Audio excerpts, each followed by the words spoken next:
तरी या संताया बजावे सर्वस्वी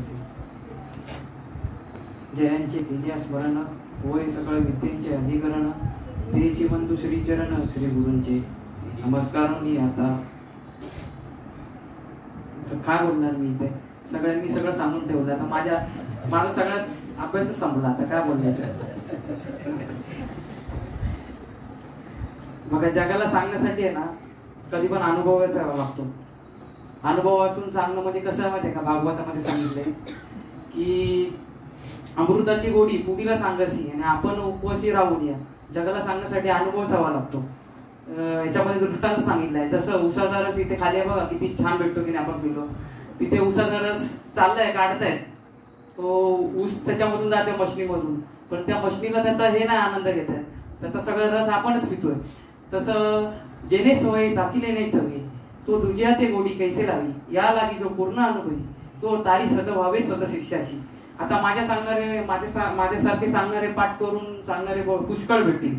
सांगती दुर्लभ ज्ञानाच्या गोष्टी अनुभव कोटी कैसा घडे शिकविला बोधाचे करतील अनुवाद आणि अनुभव भेद नाही कोणना म्हणजे सांगणारे भरपूर आहेत. ब्रह्माचं झाड करतील. जसं चकुबाबा सांगतात की तैसे निरुपती शुद्ध ब्रह्म ऐकून सात्विका येत असे प्रेम. ते एवढं शुद्ध ब्रह्म सांगणार ना जसं तुम्हाला असं वाटेल की ते पूर्ण ब्रह्मज्ञानच सांगतात. ऐकून आपल्याला एवढं प्रेम वाटणार. बोलणार वा महाराजांचा किती अभ्यास आहे. ज्ञानेश्वरी मुखगत आहे. परंतु तुकाराम महाराज सांगतात की पाठ करून सांगणं वेगळं आणि अनुभवाचं वेगळं सांगणं वेगळं. तर तैसे निरुपती शुद्ध ब्रह्म ऐकून सात्विका येत असे प्रेम परी निज हृदयीचा भ्रम निरसे ते वर्म नेणं तिची. म्हणजे जे वर्म आहे ते सांगू नाही शकत पण बाकी सगळं सांगणार. पण खरं वर्म काय भक्तीमध्ये ते नाही सांगत. आणि आपल्याला वर्म जाणून घ्यायचंय कारण की चुकलिया वर्म फेरा पडे. आता फेरा पडे म्हणजे आपल्याला साधं गावाला जाताना बघा. आता हे महाराजांना आम्ही चाललेलो आळंदीला. यांना काय मध्ये चाललेलो आम्ही चांगला पकडलेला हायवे. यांना काय मध्ये तलब झाली काय माहिती चहाची. यांनी गाडी मध्येच खाली नेली. खाली नेल्यानंतर मग मी बोललो इथं गाडी कशी काय आली. मग तर चहा प्यायचा आहे. चहा पिल्यानंतर आम्ही निघालो पुढच्या रोडने गेलो. तिथे रस्ता चुकला आणि पुढे टोल मागायला लागली. हे म्हटले 80 रुपये वाचवायचे आता आपण पुन्हा रिटर्न घेऊ. बोललो तुम्हाला कुणी सांगितलेलं चहा प्यायला. नाही बोलतात आता काय करणार. जिभेची विषय सेवनामुळे काय होतं सांगू का की देवे दिला देह भजन गोमटा आणि तो या झाला फाटा बाधिकेचा. जसं आम्हाला विषय काय चहा तर त्या विषयामुळे आम्ही दुसऱ्या रोडला गेलो. चांगला हायवेने चाललेलो आणि त्या चुकीमुळे आम्हाला 1-2 तास फेरे काढा 2 तास आम्हाला लेट झालं. म्हणजे सांगायचा उद्देश काय चुकल्यावर मग फेरा पडे. आणि फेरा असं नाही पडणार किती 84 लक्ष योनी कोटी फेरे होती तरी निर्दयाची प्राप्ती अवचट राहती निज भाग्य. म्हणजे आपल्याला किती 84 लक्ष योनी फेरे फिरकर सुंदर नरतनु पाया. मग 84 लक्ष योनी कोटी फेरा सांगितला मागे. मग 84 लक्ष योनी म्हणजे आपल्याला काय भेटणार आहे. मनुष्य जन्मच आहे का कुत्रा मांजर डुक्कर किंवा मग सांडासामधले किडे होणार ते आपल्याला चालेल का. मग नाही का. तुकाराम महाराज सांगतात की नाहीतरी ही न पशु होणी पूस नाही पायचारी मनुष्य परी कुत्री ते किंवा खंती ते न करा होणे गाढव कुत्रा. मग आपल्याला 84 लक्ष योनी प्रति फेरून आपल्याला मनुष्य जन्म भेटलाय. तो कशासाठी भेटलाय भक्ती करण्यासाठी. परंतु आज कसं झालंय की भक्ती करणं म्हणजे म्हाताऱ्या माणसाचं काम आहे तरुण माणसांचं नाही. आता इथं तरुण वर्ग आहे ते आपल्याला अभिमानाचं आहे अभिमानास्पद आहे कारण की तरणा भाग्यवंत म्हणजे हरी कीर्तनात. मग तरुण लोक आज जे आलीत त्यांनीच पूर्णतः म्हणजे परमार्थ हा तरुणपणीच करण्याचा आहे. कारण की भरपूर जणांचं मत आहे की म्हातारपणी. आता तुम्ही सांगा म्हातारपणी आता बघा बाळपणा गेले नेणता खेळता तारुण्यपणी विषय व्यथा आणि जन्म म्हातारपणी प्रवर्तरी चिंता. आता मरे मागूता जन्म घे तरी म्हणजे म्हातारपणी इंद्रिय बघणं तरुणपणी विषय बघणं आणि बाळपण खेळण्यामध्ये गेलं. असं आपलं आयुष्य किती गेलं 100 वर्ष आयुष्य त्यातले आपले किती झोपण्यामध्ये तर किती आपण झोपतो 8 तास 12 तास झोपतो म्हणजे 50 वर्ष आयुष्य झोपण्यातच गेलं. मग काय भजनाशी उरले का. मग भजनाशी उरले. आता बघा मृत्यू आपल्याला विचारणार आहे का. बघा आता आज म्हणाले कोणी म्हटलं की भेसळ शिवाय आपल्याला भेटत नाही. परंतु एका ठिकाणी अजून भेसळ झाली नाही कुठे यमाच्या दरबारामध्ये. त्यांचा सत्कार केला पाहिजे, आदर सत्कार केला पाहिजे का? कारण की बघा आज आज जे म्हणतो आपण संपत्ती पैसा सगळा संपत्ती, आता तुम्ही सांगा संपत्ती पैसा जर असेल तर हा माणूस मेला असता का? सांगा मला. आता कोविड मध्ये एवढी माणसं गेली, तिथं काय झालं? तुकाराम महाराजांना हे तेव्हा कळायला दिलं, त्यांनी ते प्रमाण दिलंय कशासाठी? मग ते न चले काही, सत्ता संपदा राहील तयेचे ठाई, पुढे संचित जायला बाई तुका म्हणे ती यमाज्ञा. आपल्या बरोबर सत्ता नाही येणार आहे, पैसा नाही येणार आहे, मग किती धावायचंय ते आपण ठरवायचे. संसारामध्ये नुसतं धावाधावी करी यायची, धावाधावी करायची, पण धाव कुठे माहितीये का? जसं आता आपल्या उसाला पाणी देतो, ते पाणी देताना आपण मध्येच आपल्याला जर दुसरीकडे वळवायचंय समजा कोथंबीरीला, तर काय करायचंय? पाणीची धाव बदलायची का? आपल्याला काय करायचं? फक्त बारा द्यायचे. तसं संसारामध्ये पण धावून संपवायची, परंतु धाव कुठे धावायची? तर प्रपंचामध्ये न धावता परमार्थामध्ये धावायचे. नाही तर आपलं चाललंय 8 तास सायास करीसी, चाल पण मस्त लावतो सायास करीसी. आता मला येत नाही, भगवान बाबा नाहीत आपले, गायला मला आवडतं, प्रवचन सोपं नाही, कीर्तन सोपं आहे मला असं वाटतं, कारण की प्रमाण देता येतं, दृष्टांत देता येतं, विठ्ठल विठ्ठल करता येतं. आता इथे सांगता येत नाही. आता बघा आपल्याला जरी नाही सांगता आलं तरी चालेल, पण तू माऊलींची आपल्यावरती खूप कृपा आहे. ही जी गीता लिहिले ना बघा, अर्जुनाचे व्याजे गीता प्रकाशनी श्रीराजे, आणि संसाराच्या एवढे थोर ओझे फेडीले जगाचे. आता हे वाटतं सगळं आपल्याला नाही चाललंय. हे अर्जुन म्हणाला, संजय म्हणाला, हे कोणासाठी चाललंय?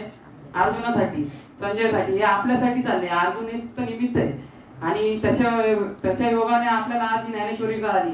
जगामध्ये आपल्याला संतांची खूप उपकार येतो आपल्यावरती, कारण की माऊलींनी आपल्याला ही गीता मराठीत आहे ना, संस्कृत मध्ये होती, परंतु सामान्य जनतेला कळत नव्हती म्हणून ती मराठीत अनुभवली.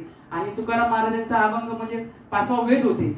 आणि बघा साधू संत जे बोलतात ना ते वेद असतात, आणि साधू संत जे बोलतात ना ते अनुभवतात पण, आणि तसं वागत पण असतात. बोलायला काय सोपं आहे हो. आता मी हे सगळ्यांना सांगतो कीर्तन प्रवचन काय नाही, ही ओवी घ्या, ह्याच्या खाली या, पण ज्या वेळेला आपल्यावरती वेळ येते तेव्हा समजतं. बोलता वाटे सोपे, करणी करिता धीर कापे, नवे वैराग्य सोपारे, मग बोलताना वाटे खरे. म्हणजे आपण स्पीड जास्त होत असेल तर सांगा चंदू बाबा, स्पीड कमी करू का? चंदू बाबा सांगू शकतात मला, कारण चंदू बाबांना माहिती आहे माझा स्पीड. हळूहळू बोल, तू स्पीड तर काय सांगत होतो? स्पीड का वगैरे हा, नवे वैराग्य. बघा बोलता वाटे सोपे. बघा आपल्याला वाटतं म्हणजे आता जसं सांगितलं की आपल्याला लढायला जायचंय, ज्या वेळेला लढायला जायचंय तिथे बघा ना तुकाराम महाराजांचाच अभंग आहे की ज्या वेळेला रणभूमी समोर येते त्यावेळेला आपण शत्रू पळून जातो. झुंजावायच्या गोष्टी सांगता बरे, परंतु ज्या वेळेला युद्धाच्या प्रसंगी ना आपल्याला ते कळत नाही. म्हणजे आपल्याला असं वाटतं भक्ती सोपी आहे, भक्ती सोपी आहे. भक्ती सोपी पण नाही, भक्ती कठीण सुद्धा नाही. परंतु कसं आहे, भक्ती सोपी आहे, पण ते कसं संत महात्मे सांगतात की बाबा शाळेमध्ये येण्यासाठी जा बाबा, तुला लाडू देतो, ते नाही चॉकलेट देतो आपण म्हणतात चॉकलेट, तसं हे चॉकलेट आहे. परंतु इथं भक्ती म्हणजे खूप अवघड आहे. बघा भक्त मेने तर वाटे गोड, परंतु भजन मुद्रा अति अवघड. भजन मुद्रा काय सोपी आहे का? म्हणजे कसं आहे, शूर वीर हे पदवी दिली का दिली माहिती का साधू संतांना? ते आपल्या शूर कोणला म्हणतात हो, जे आपल्या इथे बॉर्डर वरती लढतात त्यांना शूर म्हणतात. ते का करतात, त्यांना शूर का म्हणतात? ते म्हणजे दुसरे जे अतिरेकी त्यांच्याशी लढतात. पण साधू संत कोणाशी लढले, त्यांना का वीर पदवी दिली? विचार करायला पाहिजे नाही का? वीर विठ्ठलाचे गाडे किंवा मग जिंकावा संसार, येणे नावे शूर, किंवा अजून किती प्रमाणे देता येतील. भक्ती ते कठीण, ते शूळावरली गोळी, निवडला तो गडी वीराला शूर. म्हणजे शूर काय म्हटलंय? त्यांनी काय केलं, काम क्रोध लोभ ह्याच्यावरती विजय मिळवला. आणि नाही का इंद्रियाचे धनी आम्ही झालो गोसावी, किंवा अजून एक आहे प्रमाण त्याची काम क्रोध तुका म्हणे आम्ही झालो गोसावी. अर्ध तुम्ही म्हणायचं अर्ध मी, म्हणजे कळतं आपलं अभ्यास बरोबर आहे आपला. तर अजून एक प्रमाण नाही का, अजून एक अभंग तुम्ही बोलले तो काम क्रोध केले बरे घरे रीती. अजून एक अभंग नाही का तुम्ही बोलले, तो अभंग कीर्तनासाठी चांगला आहे तो. नाही बढियाचे अंकित आम्ही झालो बळीवंत, लाथाडीला संसार केला षडवर्मीचा. म्हणजे बळीवंत का म्हणतात ते? त्यांच्याकडे बळ कोणतं होतं? ऐसे बळ नाही अनेकाच्या अंगी जगीत हा दानवर. तर असं सांगितलंय. म्हणजे साधू संतांची भेट होणं सुद्धा आपल्याला खूप अवघड आहे, बहु अवघड आहे संत भेटी. किती अवघड आहे, किती अवघड आहे संतांची भेट. तर भागवतामध्ये सांगितलंय बघा आपल्याला एक वेळेला ना व्याघ्र सिंहाचे दूध थोडे तुका चंद्रामृत चढे परी हरिप्रियाची भेटे नातुडे हे दुर्लभ भाग्य मनुष्य द्या. म्हणजे साधू संतांची भेट होणं सोपं आहे का? अनंत जन्माची पुण्य संपत्ती जरी गाठी असे येते तरी जोडे माझ्या संतांची संगती सत्संगती भक्ती उल्हासे. मग साधू संतांची भेट होणं एवढं कठीण म्हटलंय. मग साधू संतांची भेट कशी होणार आहे की भाग्याचा उदय ते जोडी संत पाय किंवा मग माऊलींना म्हणावं लागलं पूर्व पुण्य थोर केली ती मजा आजी आधी फळाशी आली आणि परमानंद आजी मानसी भेटी झालेल्या संतांची भेट होणं म्हणजे किती दुर्मिळ आहे. बघा आता इंगळे बाबांचा एक अभंग आहे, सुवर्ण आणि परिमळ हिरा आणि कोमळ हे दुर्लभजी दातारा. किंवा अजून एक तुकाराम महाराजांचा एक प्रमाण आहे की साधू भेटत तेथे औचित. म्हणजे साधूची भेट होणं खूप अवघड कठीण आहे. आणि एकनाथ महाराजांचाच अभंग आहे कोणता, ब्रह्म सर्वगत सदा समोर जेथे आणून नाही विषम दयाची भेटी झाली भाग्यपरम ऐशी कैशी आणि भेटती साधू सुखे चंद्रामृत सेवविल हस्ता रवी जाता धरवेल बाह्य हेळा सागर तरवेल परी त्या साधूची भेट न होई का ऐसे केशयाने भेटती साधू त्यांच्या दर्शने तुटे भवबंधू. मग साधूची भेट होणं किती अवघड आहे, परंतु साधू संतांची आपल्याला भेट झाली का? कारण की आपलं भाग्य उदयाला आलं, पूर्व पुण्य उदयाला आलं. मग अशा साधू संतांची भेट झाल्यानंतर साधू संत काय देतात? साधू संत आपल्याला जो ठेवा देतात. तुकाराम महाराज म्हणतात की तुका म्हणे होता ठेवा तो या भावा सापडला की त्याचा सुरुवात कोण आहे? उजळले भाग्य आता अवघी चिंता वारली संत दर्शनी हा नाव पद्म नाव जोडीला संपुष्ट आहे हृदय पेटी आणि करोनी मोठी साठवून आणि तुका म्हणे होता ठेवा तो या भावा सापडला. म्हणजे जे पण आहे ना तो ठेवा आपल्याला नाम साधनं देतात. आणि बघा आज सगळ्यांनी सांगितलं मगाशी निश्चय भरपूर येत होतं. आता परमार्थ भक्ती साधना करताना आपल्याला निश्चय करणं हा महत्वाचा आहे. कारण की निश्चयापर्यंत पोहोचणं हा महत्वाचं आहे. कारण की निश्चय झाल्यानंतर काय होतं तुकाराम महाराज सांगतात एका प्रमाणे निश्चयाचे बळ तुका म्हणे त्याची फळ. मग निश्चय हा कोणामध्ये होत असतो? निश्चय कसा पाहिजे? आता बघा कोविड मध्ये एवढं झालं सगळ्यांनी निश्चय केलेले, परंतु काहींचा निश्चय हे झाला ना आपण नुसतं प्रमाण म्हणतो. निश्चय कसा पाहिजे? जसं पर्वत आहे ना जैसा दक्षिण उत्तर मारुता मेरू जैसा पंडुसुता सुख दुःख प्राप्त असं आहे. माझी जीभ जरा जाड आहे ना म्हणून बोलता येत. सुख दुःख प्राप्तस्तु जो मध्यस्थू का म्हणजे दक्षिण उत्तर मारुता. आता एवढा पर्वत आहे ना मेरू पर्वत त्याच्यावरती एवढी संकट येतात ना इकडनं ये तिकडनं ये, परंतु निश्चय त्याला म्हणतात. देश बदलला तरी काल बदलला तरी वस्तू बदलली तरी परिस्थिती बदलली तरी किंवा आपल्यावरती कोणताही वाईट प्रसंग आला तरी तो थोडाही आपल्या भक्ती क्षेत्रामध्ये आपल्या नामचिंतनामध्ये आपली जी चाललेली बोधापासून तो थोडाही असा विरळ होत नाही. त्याला निश्चय म्हणतात. आणि असा निश्चय म्हणजे होत असतो तो कोणा बघा निश्चय आपण नुसतं म्हणतो की असा निश्चय झाला पाहिजे. कसा निश्चय झाला पाहिजे? जरी आकाश वर पडो आहे ब्रह्म गोड भंगा जाय वड वानळ त्रिभुवन खाय परी मी तुझीच वाट पायगा विठोबा असा निश्चय झाला पाहिजे. कसा देह जावो अथवा राहो पांडुरंगी दृढ भाव. निश्चय हा परमार्थामध्ये होत असतो. आणि आपला जो असतो संसारामध्ये तो निर्णय हा क्षणोक्षणाला बदलत असतो. तुकाराम महाराज म्हणतात क्षणोक्षणा पालट असे रंग. कसं आहे अनेक बुद्धीचे अनेक तरंग क्षणोक्षणा पालट असे रंग आणि धरू जाता संग तव तो होय वादक. मग परमार्थामध्ये आपल्याला निश्चय महत्वाचा आहे. आणि निश्चय कोणाच्या संगतीत होत असतो सांगा? निश्चय तुकाराम महाराज सांगतात बैसता संतांची संगती कळो आले कमळापती आपुले कोणीच नव्हती आणि निश्चय चित्ती दृढ झाला. मग अशा हितकारक संतांची भेट होणं आपल्याला महत्वाचं आहे. आणि हितकारक संतांची भेट झाल्यानंतर ते साधू संत आपल्याला काय करतात तर ते ज्ञान देतात. आता बघा साधू संत आपल्याला या जगात आहेत का? असत आहेत तर भेटत का नाही? भेटत नाही तर मग ते भेटत नाही का? आहेत म्हणून सॉरी साधू संत आहेत का? आहेत. मग आहेत तर मग भेटत का नाही? भेटत सुद्धा, परंतु आपल्याला ते कळत नाही. का कळत नाही तर हे काय सांगितलं काकांनी? दृष्टीदोष. ती दृष्टी जी नजर आहे ना ती आपल्याकडे नाही. आता साधू संत खरं साधू संत सांगत नाही मी संत आहे म्हणून. घरा कीर्तनकार सांगत नाही की मला एवढंच पाहिजे. तसं साधू संत आपल्याला सांगत नाही. साधू संत कसे असतात आपलं सत्कर्म दान पुण्य सत्कर्म हे झाकण्याचा प्रयत्न करतात. तुम्ही आपण सगळे शेतकरी आपण शेंगा पेरताना भुईमुग आपण काय करतो? झाकून ठेवतो ना. तसं साधू संत नेहमी झाकण्याचा प्रयत्न करतात. परंतु साधू संत सांगत नाही ते शांत असतात. परंतु शांत कुठे असतात? बाकीच्या ठिकाणी, पण आत्मचर्चेत हुशार असतात.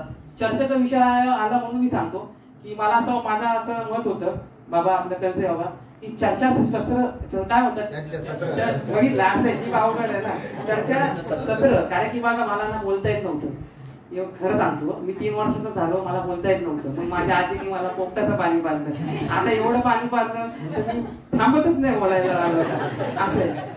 आणि बोलताना मग थोडंसं पोपटासारखं होतं. तर असं आहे की काय आत्मचर्चे चतुर एरवी वेडा. तर ते नंतर सांगू आपण नियोजन 2 मिनिटं असताना. तर आत्मचर्चेत हुशार असतात साधू संत आणि एरवी वेडे असतात. त्यामुळे आपल्याला साधू संत ओळखण्याची नजर आपल्याकडे नाही. साधू संत चर्चा करतात, ते आत्मचर्चा करतात. तर आपलं बघा, आणि म्हणून साधू संतांना आपल्याला ओळखून घ्यायचंय. आणि साधू संत कसे माहितीये का, आपण बघतो साधू संत वरच्या रंगाने नाही ओळखायचं की बाबा याचा बाह्य रंग, नाही तर आता ही पण आपण दृष्टीवरून काय ठरवतो की बाह्य रंगावरून ठरवतो. परंतु तुकाराम महाराज सांगतात की आपण आहे ना शुद्ध कसोली भावे. आपल्याला जर सद्गुरू करायचं आहे ना, नाही आता काय ताईंनी सांगितलं, गुरुला प्रश्न विचारावे 2 आहे ना. पहिला त्याचे मनगट धरावे, त्याचे मनगट धरायच्या आधी अजून एक तुकाराम महाराज सांगतात की शुद्ध कसोली भावे, वरीला रंगा ना बोलावे. म्हणजे ज्याच्या चरणी आपल्याला पाय आहेत, शुद्ध कसोली पाहावे, वरीला रंगा ना बोलावे. आणि तुका म्हणे घ्यावे, जेणे नाही तुटी ते. म्हणजे आपण शुद्ध कसून पाहायला पाहिजे. एक कीर्तन प्रवचन 1 तास करण्यापेक्षा महाराज 12-13 तास काय करतात हे बघा. साधू संत म्हणतात की लगेच कोणावरती विश्वास ठेवू नका. तुकाराम महाराजांनी विश्वास ठेवला, परंतु मग विश्वास ठेवला तर मग तसा विश्वास ठेवायचा की कुठला, संतांचे पाहिजे हा माझा विश्वास, सर्व भावे दास झालो त्यांचा. मग दास व्हायचं त्यांचं. आपण बघा निवृत्ती महाराज, ज्ञानेश्वर महाराज म्हणतात म्हणे निवृत्ती दासू अवधारी जो. आणि दास झाल्याशिवाय आपल्याला इथे हे नाही, म्हणून त्याच्या खाली सांगितले दास होऊन राहायचं. कारण की बघा आपण दास होतो, पण आपण कुठला होतो दास? कार्य दास होशी संसाराचा खर दुःखाचे डोंगर भोगावाय. आपण संसाराचा दास होतो. आणि संसार खरा आहे का खोटा आहे? खोटा आहे. फक्त संसार खरा आहे का खोटा आहे? यश आपल्या आईनुसाठी खरा आहे का खोटा आहे? ते नाही म्हणणार खोटा. खोटा म्हटलं तर त्यांना बोलायला, त्यांना बोलायला की सगळे प्रॉपर्टी माझ्या नावावर करा असं आहे. त्यामुळे ते बोलणार नाही. दोन्ही बाजूने राहणार. संसार खरा पण नाही आणि खोटा पण नाही. संसार खोटा आहे पण संसार खरा वाटतो आपल्याला, पण खोटा आहे तो. आणि आपल्याला खोटा वाटतो पण त्रास पण तसा नाही का. आपल्या संसारामध्ये किती दुःख आहेत बघा. प्रत्येकाचा विचारलं तर सगळे म्हणतात की आम्ही सुखी आहे, फक्त म्हणायला पुरते. जो देखे दुखिया, हा जो देखे तो सगळे म्हणणार आम्ही बरं आहे बरं आहे, पण कोणाचंच खरं नाही. तर सगळ्यांना विचारलं तर झालं टाइम झाला. कुंडल